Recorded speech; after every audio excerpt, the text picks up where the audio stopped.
Live from WRAL News Headquarters in Raleigh, your number one source for local news. WRAL News, coverage you can count on. Shots ring out during a vigil at a local park, ending with a car in a pool. A witness describes the barrage of gunfire that injured at least one man. And we're already tracking rain for your lunch hour. Luckily, this is light rain for now. I'll let you know when that could change coming up. Plus, the U.S. Capitol is buzzing as former President Donald Trump prepares to face a federal judge for his third indictment. How lawmakers are reacting to the impending arraignment.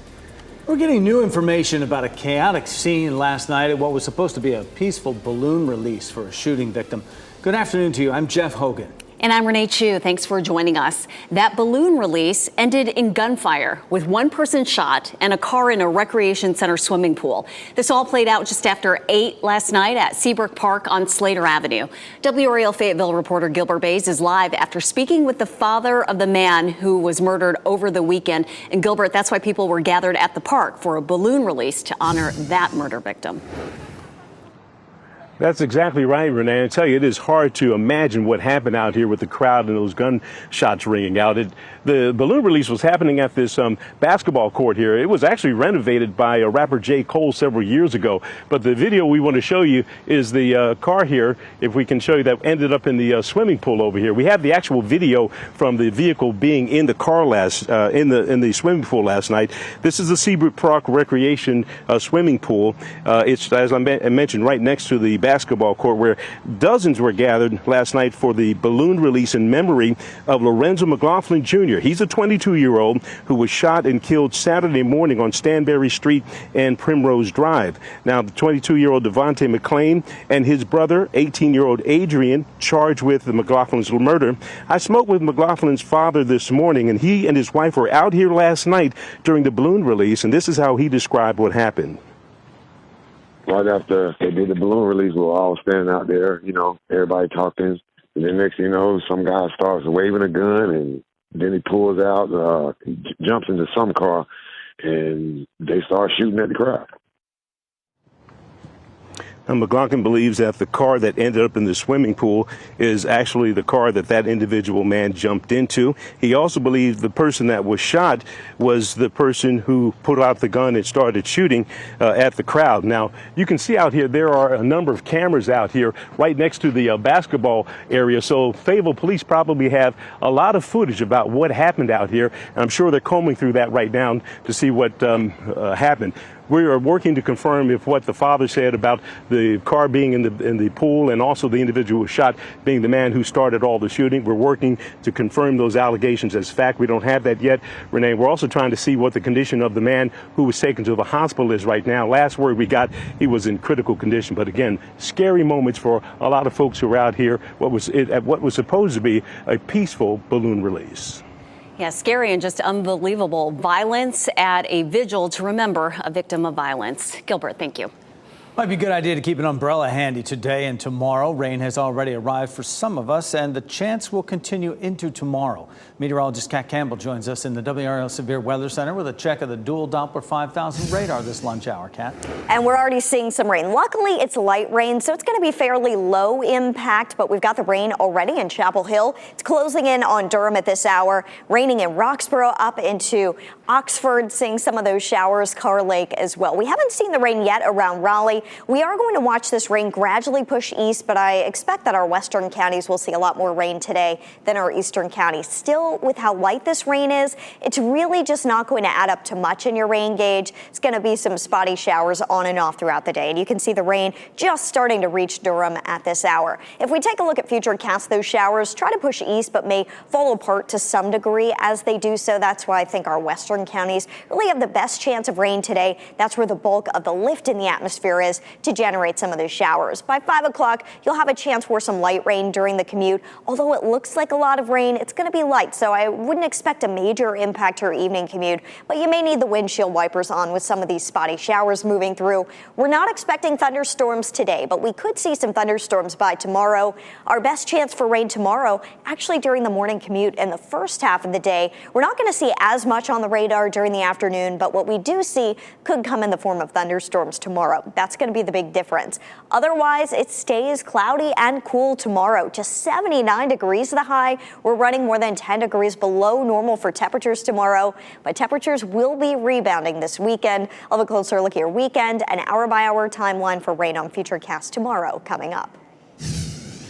I'm Brett Neese here in the WRAL Live Center. Just into the newsroom, U.S. Representative Dan Bishop is announcing that he is running for North Carolina's Attorney General. Take a look. This is a brand new into the newsroom. He is going to run for Attorney General here in North Carolina in the 2024 election. He told that to a Charlotte radio station today.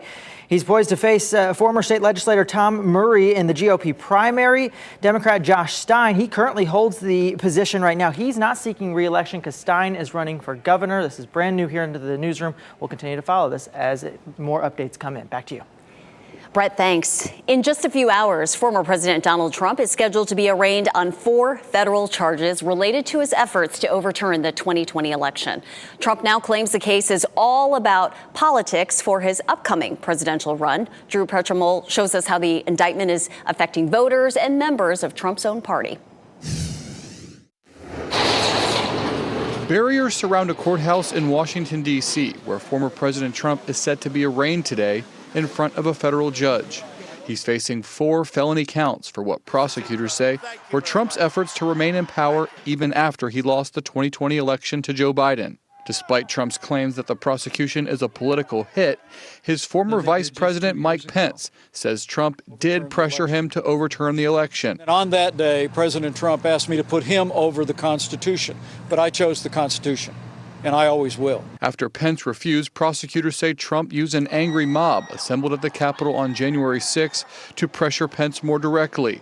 The indictment says Trump also led a scheme to overturn election results in 7 states. Pressuring Mike Pence, gathering false slates of electors, trying to weaponize the Justice Department by sending letters to legislatures suggesting they reconvene and substitute their own slates of electors. It's all of that conduct that is the gist of this case. This is the 3rd indictment for Trump, this one splitting candidates in the Republican primary. But I believe each of these indictments, Brett, reek of politicization. Donald Trump, for the good of the country, should drop out of the race. Voters also weighing in. If ever he has earned and deserved something, it's another indictment. If he's on the ballot, my plan is to vote for him. Trump remains the far and away leader in the Republican race and is using his legal troubles to rally supporters and rake in campaign cash.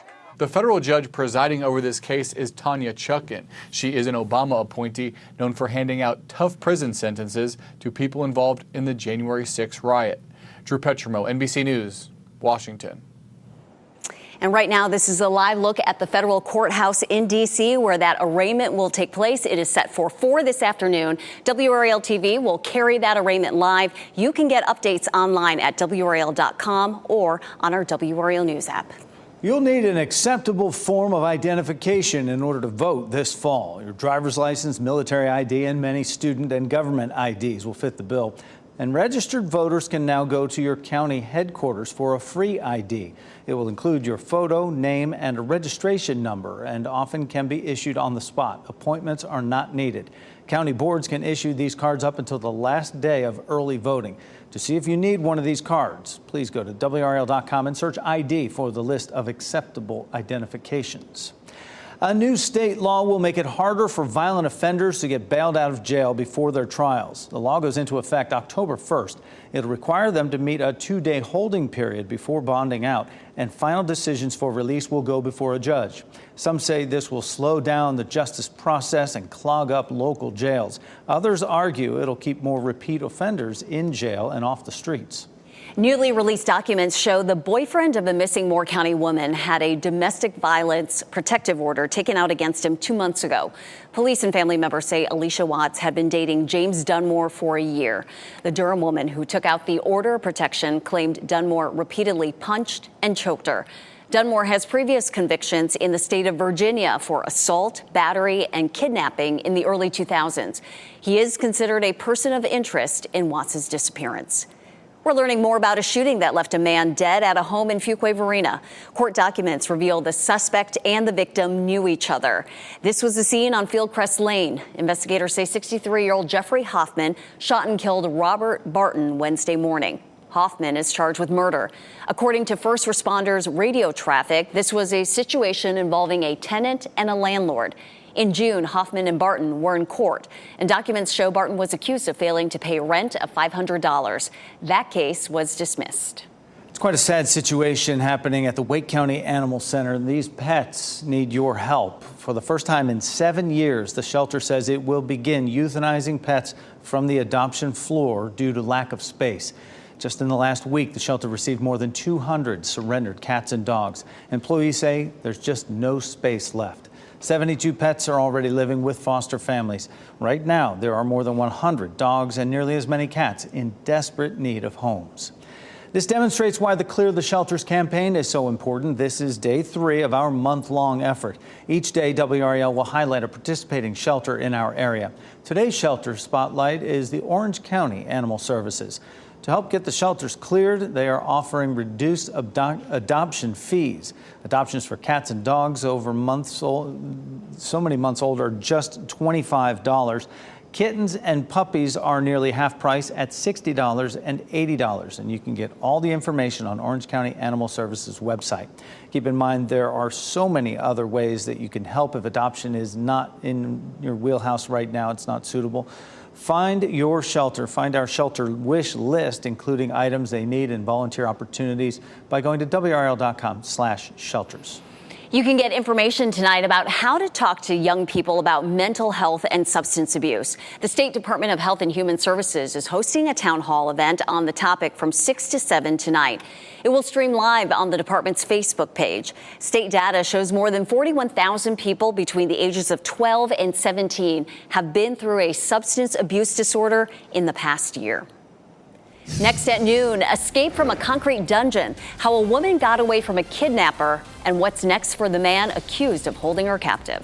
Also, there's some big draws at movie theaters these days. Some things to keep in mind when you go see your favorite flick. Plus, we know you've noticed gas prices are on the rise. At 12:30, what's behind the surge, now at a 9-month high? Download the new WRAL streaming apps on Roku, Fire TV, Apple TV, and Android TV.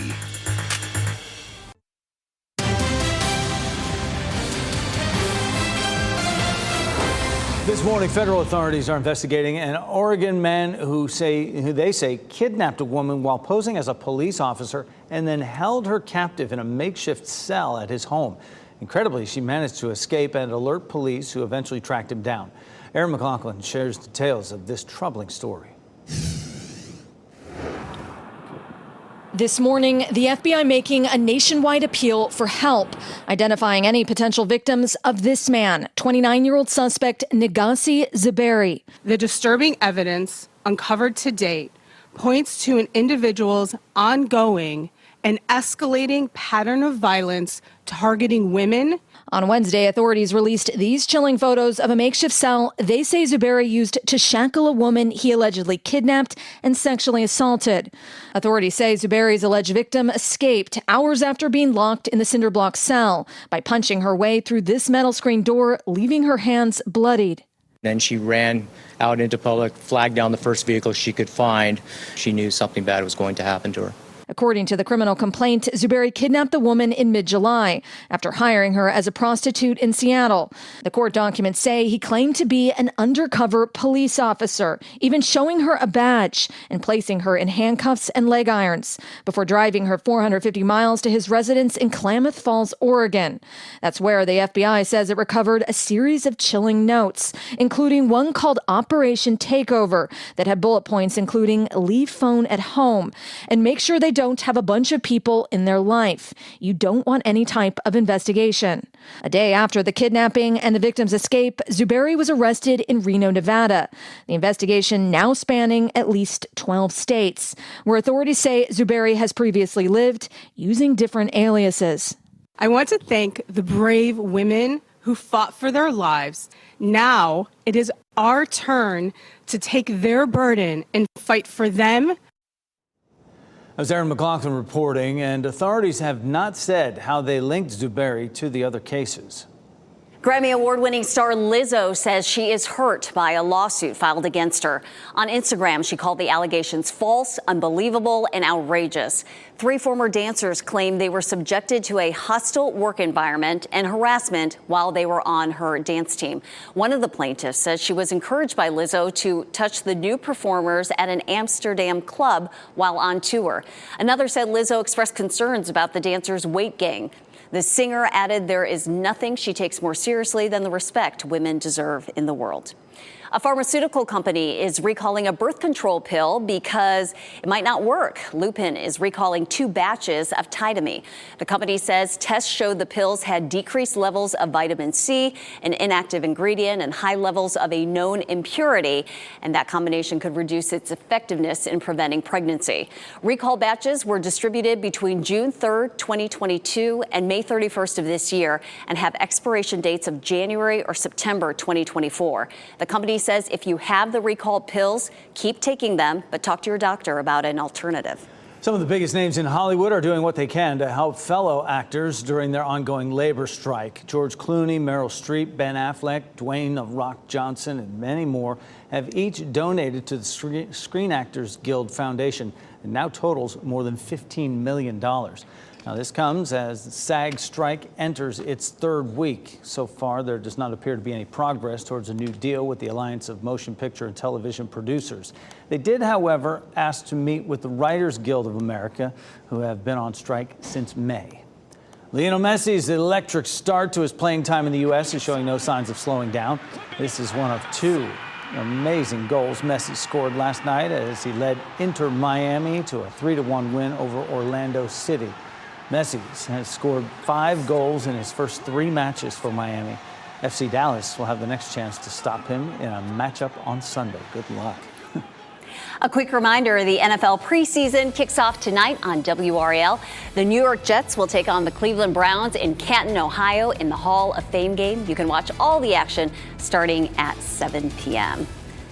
Of course, the summer season means that there's a lot of heat and humidity, but we finally get a break from it, and it's lasting for maybe one more day. We've been enjoying it this week, though. That is yeah. for sure. First week of August. And Kat Campbell is in the WRAL Severe Weather Center right now with how long this will last. You know, one more day. That's all we've got left. But isn't it nice? We're able to talk about football, and we've got this nice, comfortable weather. For now, we're going to be back in the 90s once we get to the end of the weekend and into next week. But for now, things are really comfortable outside. It was beautiful outside. If you were walking this morning, we had temperatures in the 60s, and we should be in the upper 60s tomorrow morning. Tomorrow's high, 79 degrees, and that's more than 10 degrees below normal for this time of year. We're going to be right back near normal, though, as we head into the weekend at lower 90s next week. But, you know, for early August, these numbers really aren't too bad. In Chapel Hill, we've seen some rain today. It's been a light rain, otherwise overcast skies, and the rain will continue to push to the east. It's a light rain that's starting to approach Durham right now. We're also seeing some of that rain close in on Franklin County as well as Warren County. We haven't seen much of the rain around Wake County yet, and the rain may struggle to get here. Most of the lift in the atmosphere is to our west, so to some degree the rain should break up as it spreads to the east.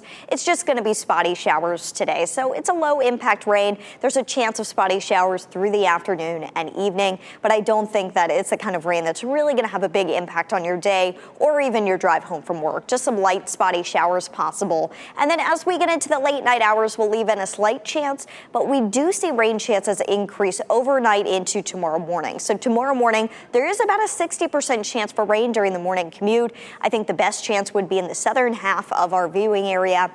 Once we get to the afternoon and evening, a few spotty showers left, but I think the best chance for rain is actually going to end up coming in the morning tomorrow. We'll leave in about a 30 to 40% chance of a storm tomorrow afternoon and evening. But the first half of the day, that's when we've got a 60% chance for rain. Keep that in mind. You may want to hold off on your dog walk until a little bit later on tomorrow. But look at these numbers. Town by town, 76 degrees the high in Roxborough tomorrow. Upper 70s for Durham, Raleigh, Rocky Mount, 79 in Siler City. 70. And just to the south, a little bit closer to 80 for Fayetteville, Clinton, Goldsboro, as well as Sanford. But it ends up being a cooler day again tomorrow. And a lot of that due to the cloud cover, but some of it due to the rain that we are likely to see early on. Coming up in the next half hour, we're going to have a closer look at the forecast if you're traveling this weekend to the mountains, to the beach. I mean, if it feels just a little bit like fall here, you can only imagine what it's going to feel like in the North Carolina mountains. Looking ahead, once we get past Friday, there's the warm up I was telling you about. But let's talk rain chances this weekend. Just 20% Saturday, mainly dry on Sunday. And next week, not looking all that wet by the middle of the week, though. We may have a front approaching that could bring a better chance of a storm.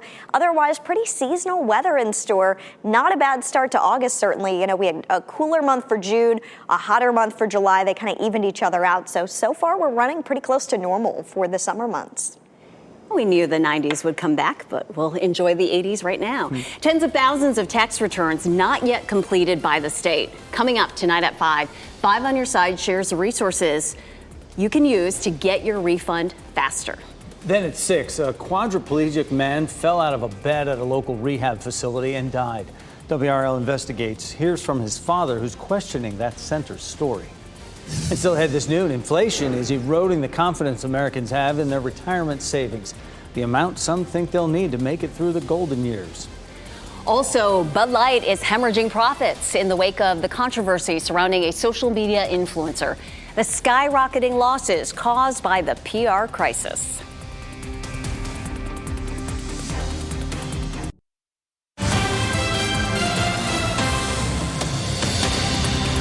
He's here in the WRAL Live Center. Just into the newsroom, Taylor Swift announcing that her Eras Tour is going to continue here in North America. Just a couple of hours ago, she made the announcement on social media. Take a look. The good news for Swifties, more chances to see her here in North America. The bad news for any of us that live here in North Carolina, she's not coming to Charlotte. You can see some of the dates there: Miami, New Orleans, Indianapolis, and Toronto. Plenty of dates there. You have to go through a verified fan registration through Ticketmaster to be able to buy tickets next week.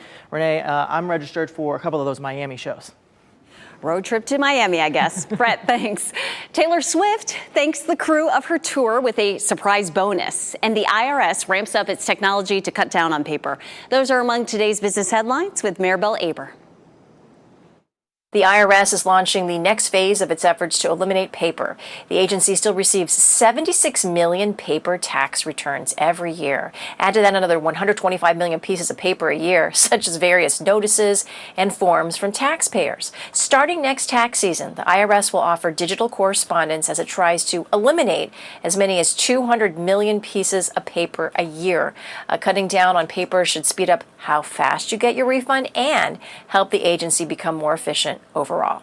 Starbucks says millennials and Gen Z's thirst for cold drinks is a big boost for business. Cold drinks now make up 75% of the chain's beverage sales, and the fastest growing customization is cold foam. Starbucks tells Yahoo Finance younger customers are driving the surge in popularity of cold drinks. The chain has even swapped out its ice cubes for ice nuggets due to demand for cold beverages. Starbucks says the nuggets blend faster with the drink. And the truck drivers and crew hauling Taylor Swift's equipment across the U.S. for months just got a big surprise. The pop superstar gave each trucker a $100,000 bonus as she wrapped up the U.S. leg of her Eras Tour. Swift's father made a surprise visit to the truckers for show motion earlier this week. He handed each an envelope with a handwritten note from his daughter, along with a check for $100,000. Some of the stunned crew members thought it was a joke. They generally receive bonuses of $5,000 or $10,000. Wow. And those are your business headlines. I'm Maribel Aber at the NASDAQ market site. The generosity of Taylor Swift. Americans now believe they need a $1.8 million nest egg for retirement. That's up from $1.7 million last year. A new survey found only 37% of workers think they'll achieve that savings target. Most see inflation as the biggest obstacle to saving. Price of gas is going in the wrong direction. Why fuel experts say record temperatures may be partly to blame. Plus, it's time for a change. The Treasury Secretary proposes a digital makeover for the IRS. Why some are not on board with that plan. And here are your winning lottery numbers on your screen right now.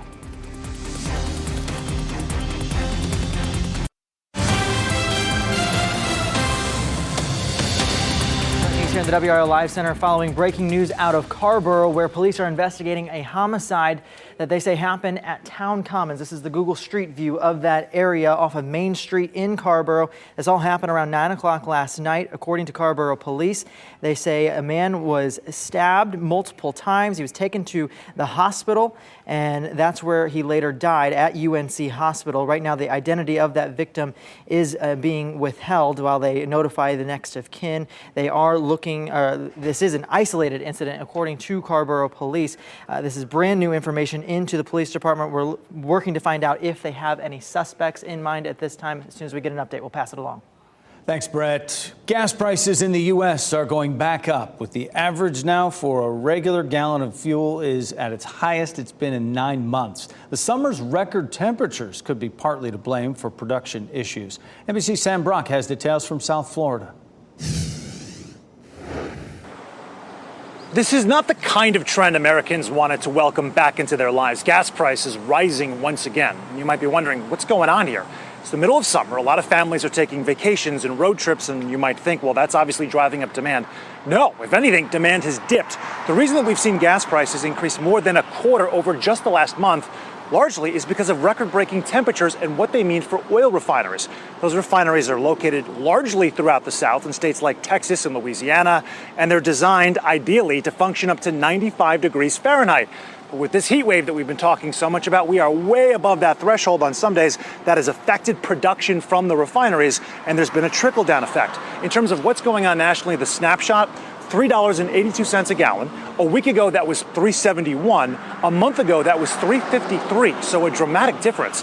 And as for the splits across the country, the most expensive gas is on the West Coast. California has over $5 a gallon at the moment. It's the only state in that rarefied air. Washington close behind, though. And then on the flip side of things, here in the South is the cheapest gas, relatively speaking. States like Alabama and Louisiana, Mississippi as well, about $3.30 to $3.45 a gallon. As we look forward to what the outlook might be, there is some good news, at least, which is that temperatures eventually are going to be scaling back into the fall. That should provide some relief. But the biggest X factor at the moment, likely the hurricane season, as a major storm is the biggest risk to take more of these oil refineries offline. Also, Saudi production abroad and other OPEC plus countries that have been scaling back a little bit. If that trend continues, it could be problematic as well. In the Florida Keys, Sam Brock, NBC News. And we did some checking with GasBuddy.com. In Raleigh and Durham, the average for a gallon of regular gas is $3.63. In Fayetteville, it is $3.60 per gallon. Cameras are going up at 3 Zebulon parks, and some parents have concerns about that. These signs warn parents about the cameras, that they're already up. The cameras will take still photos during open hours and will not be recording video or audio. The director of Parks and Recreation says the cameras will be used for research. We are utilizing research cameras just for the sole purpose of helping us to understand park use, how often the park is getting used, by how many times of day, days of the week.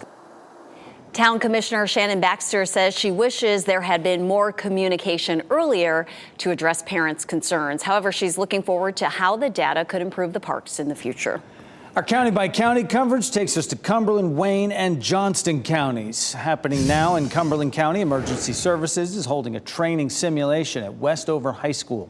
This exercise is designed to test the agency's response to an active assailant situation. If you drive past there, don't be alarmed at the many fire, rescue, and law enforcement agencies at the school until 5 p.m. Dozens of high school and college students have completed the Wayne County Summer Youth Employment Program. This marks the second year this innovative program has offered paid work opportunities for high school and college students.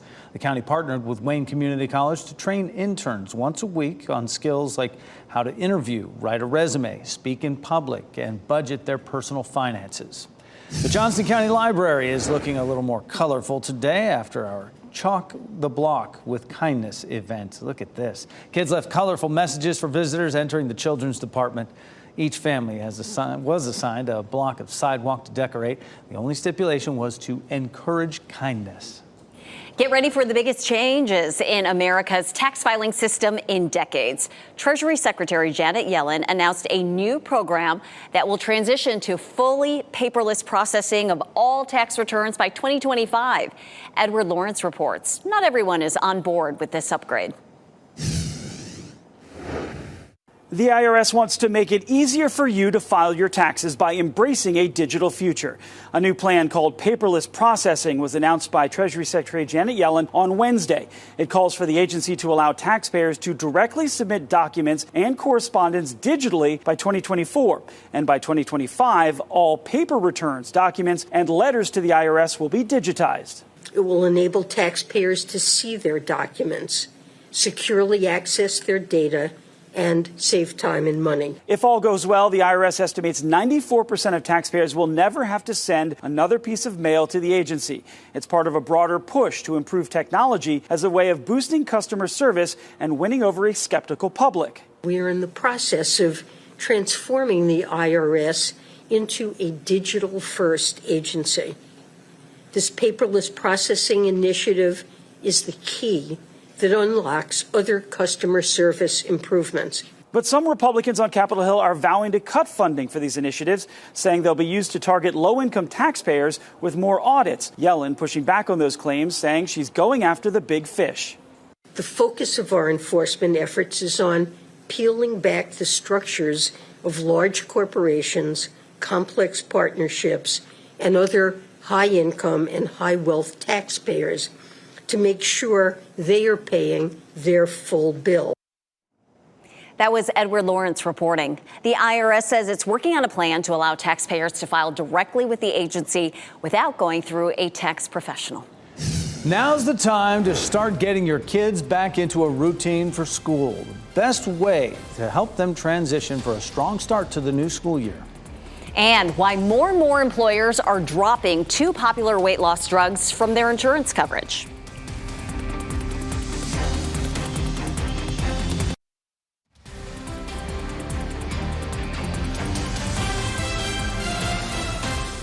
We offer this live look this noon. Right now, Rocky Mount, as you watch WRAL News, available on YouTube TV and the WRAL app on your TV or streaming device. Might be getting a couple raindrops there. You can expect those around the area in the afternoon. Transitioning from a laid-back summer schedule to the structure of a new school year doesn't have to be a rude awakening. Now's the time to start adjusting your child's schedule. One way to help make the transition a little smoother is to give your family time to ease into the new routine. Now, try taking a week or so before school starts to help kids start adjusting to waking up earlier, getting ready, and having breakfast as soon as they get up. Kids need to learn that they can handle change. Having a routine is good. Learning that you can handle life not following that routine is equally good. And the biggest piece of advice experts say for parents, don't stress if things don't go exactly as planned. Core principle for parenthood. More sleep on the weekends could be hurting your gut health. A recent study by nutritionists found that irregular sleep patterns may increase gut bacteria that would be linked to obesity, diabetes, inflammation, and heart problems. Researchers say sleeping in for 90 minutes longer on the weekends can disrupt your body's internal clock. Scientists recommend having regular sleep patterns in order to maintain a healthy gut. Employers are cutting off access to some expensive weight loss drugs. Treatments of Ozempic and Wegovy can cost more than $1,300 a month. Some employers are cutting off insurance coverage because of the expense. Demand for the medications has risen so fast that Novo Nordisk, which makes those treatments, has not been able to produce enough. Much of the country has been baking during this extreme summer heat, but scientists are revealing a product that can reflect the sun's rays back into space. We'll explain how the so-called world's whitest paint works. And an ancient whale tips the scales, becoming the world's largest animal to ever live. Where it was discovered and how much archaeologists think it weighs. The Bud Light controversy in the U.S. has cost its parent company nearly $400 million. America's former longtime #1 beer has been hit by a backlash from right-wing media and anti-trans commentators since April. The brewer sent transgender influencer Dylan Mulvaney a custom can of Bud Light. Mulvaney posted it on Instagram, which turned into a sales fiasco for the brand. After her post, some anti-trans critics threw away their cans of beer and called for a boycott. Two of the biggest films of the summer are attracting more people to movie theaters, but some moviegoers are bringing some bad behavior along with them. Some of them are using their phones during screenings of the Barbie and Oppenheimer films. Many attendees are reportedly scrolling on their phone during what they might consider dull or slower moments of the movies. Some are even going as far as taking pictures with the flash on and then posting those images to social media. Last month marked the hottest month on record, but hope could be on the horizon. Researchers say a new kind of paint can make buildings and cars reflect greater amounts of sunlight, making them cooler, all while reducing energy consumption rates. Kevin Cork takes a closer look. It's no doubt that this summer has been hot, hot, hot. We call them the dog days. Now, a new study from the science nonprofit group Climate Central reveals human-caused climate change made temperatures in July hotter for 4 out of 5 people around the world. Oppressive.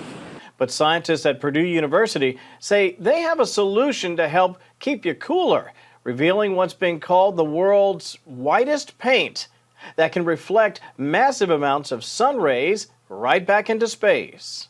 It can reflect 98.1% of sunlight, so that's really high. This special paint is made from an ingredient called barium sulfate, which is more widely available than ingredients used in other sun-reflecting paints. Because of this, researchers say their product will be more cost-effective for mass production, adding it can be used to paint structures and even vehicles to help keep them cooler. We only absorb 1.9% of the sunlight. So you can see that's a factor of 5 to 10 times reduction compared to the 10 to 20% absorption of the commercial white paint. The paint can keep outdoor surfaces roughly 8 degrees cooler than ambient air temperatures during bouts of strong sunlight in the afternoon. Researchers say this can reduce the frequency people will need air conditioning. That was Kevin Cork reporting, and this team hopes to continue testing and have the paint ready for commercial use in about a year. So you can paint your whole house with that white and blind the whole neighborhood. Well, and wouldn't it be something if all future buildings and cars are in that white paint because they're trying to, deflect the heat? That might be the thing. We wipe out color. But we're seeing a lot of green on the dual Doppler radar right now. Kat, where are those showers? We're seeing the showers just slowly slide to the east, and the rain has arrived now in Durham. It's starting to push closer to the airport RTP at this hour. For lunchtime, if you're headed to lunch, keep in mind you want to bring an umbrella with you or something, a rain jacket with the hood, something like that. This is very light rain that we're tracking, mainly north and west of I-85. We're seeing the rain filling in, though, around Jordan Lake. And it's headed for Wake County right now. Just a few spotty showers off to the east. This is light rain for us, but it's holding down temperatures as well with the overcast. 76 degrees in Durham. You have to look really, really close, but there are some raindrops there on the Linds at the DBAP. Looking beautiful at the WRAL Gardens with our crepe myrtles. 76 degrees right now. I know the gardens will appreciate a nice little drink of water today. And in Fayetteville, 80 degrees, one of our warmer spots. And warm for August. I mean, these numbers are quite comfortable. 80 the high in Durham today, 82 in Raleigh, 77 in Roxborough, 85 in Wilson, 78 for Siler City, 85 in Fayetteville and Smithfield, and 81 degrees in Sanford. You will have to dodge some of the rain, but let's talk about the mountains forecast, because if you love fall weather, the mountains are going to be the place to be. Today, the high in Boone is just 67 degrees with the rain. Really a taste of fall there. In Asheville tomorrow, 83, 74 in Boone, and 68 in Grandfather Mountain there. We are expecting quite a range of temperatures across the mountains from north to south, but as we get into Saturday, rain chances a bit lower in the mountains and temperatures recover back into the low to mid 80s. If you're headed east tomorrow to spend your weekend at the coast, high temperatures will be in the low to mid 80s, but there will be a better chance of rain and storms. So just keep that in mind. Maybe think of an indoor backup plan if you want to visit some of the local shops, pick up some ice cream, something like that. Saturday will be better. High temperatures back in the mid 80s. We will have the potential for some showers and storms, but I wouldn't expect it to have as much of an impact on your day. Carolina Beach looking busy today. You can see a lot of people already out there and a lot of people in the water today. It's really nice. At least the ocean water is going to be pretty nice despite the cooler air temperatures. We're not going to see much of a change of the ocean temperatures. If you do need to head out for a dog walk today, it's just going to be some light showers that you're going to be dodging on and off throughout the day. It should be pretty low impact out there. I don't think that you'll be soaking wet or anything like that. Once we get past today and tomorrow's cooler temperatures, we are likely to see our highs rebound for the weekend. Right back close to normal, upper 80s to lower 90s, just 20% rain chances this weekend. As we head into next week, highs stay in the lower 90s. We have some small rain chances. It looks like by the middle of next week, we could have a front approach, but really not looking like a bad 7-day forecast for August. Not too shabby. All right, Kat, thanks. If you need a side gig, if you're in the market for a part-time job, you could make nearly $18,000 in 1 month just by playing Uno. We'll lay out the rules for the application after the break. First, here's a look at the winning Powerball numbers: 23, 24, 33, 51, 64. The Powerball is 5 and the Power Play is 2.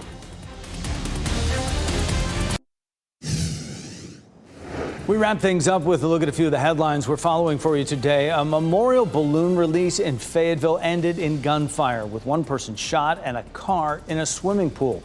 It all played out at Seabrook Park on Slater Avenue. A witness told WRAL they were talking after the balloon release when someone started waving a gun and then jumped into a car and started shooting at the crowd. U.S. Representative Dan Bishop is ready to leave Washington. Bishop announced this morning that he will launch a campaign for Attorney General in 2024. The position is up for grabs. Current Attorney General Josh Stein is running for governor. Bishop has been a congressman from North Carolina since 2019. In just a few hours, former President Donald Trump is scheduled to be arraigned on 4 federal charges related to his efforts to overturn the 2020 election. Trump is expected to arrive at the D.C. airport at 3, and the court appearance is set to happen at 4 this afternoon. WRAL TV will carry the arraignment live, and you can get updates online at WRAL.com or on our app. If you love playing Uno, you have a chance to turn your skills into serious cash. Mattel is searching for a chief Uno player to introduce fans to its new Uno Quattro card game. The person in the role will be responsible for playing the game for 4 hours a day, 4 days a week, for 4 weeks. This part-time employee will work out of New York City and be paid $4,444 a week to play and teach the new rules to fans. Get it? Lots of numero quattros. You have until August 10th to apply. The blue whale might lose its crown as the heaviest animal in history. So this comes after fossils of another massive marine mammal were recently discovered in Peruvian deserts. The Perucetus colossus, which has been extinct for centuries, may have tipped the scales at about 750,000 pounds. That's about 30 empty semi-trucks. Researchers in Italy involved with the dig admit they didn't have a full skeleton and that more fossils are needed before a better weight estimate is given. Our pet of the day comes to us from the SPCA of Wake County. This is Lark, a 6-year-old neutered male cat, super soft fur and an adorable speckled nose. Lark is a friendly, outgoing guy who can't wait to find a family. Can you believe he was actually found as a stray out in the country? He is clearly destined to have a family. Notice his slightly crossed eyes as well. Gives him a unique look, just makes him that much cuter. Help clear the shelters by adopting Lark with a 50% reduced adoption fee. And for more information, visit spcawake.org. Another $10 million will go towards revitalizing Durham's Hayti community. Ahead on our news at 4, the new development that could come to the area and what people living nearby are saying about it.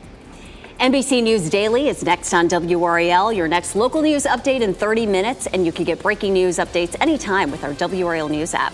And we leave you this noon with a look at the media that has gathered outside the federal courthouse in Washington, D.C., and a look at the motorcade getting ready to depart, waiting for former President Trump, expected to be arraigned on 4 federal counts. WRAL TV will carry that arraignment live. Keep watching WRAL News over the air Channel 34 and Spectrum Channel 1257.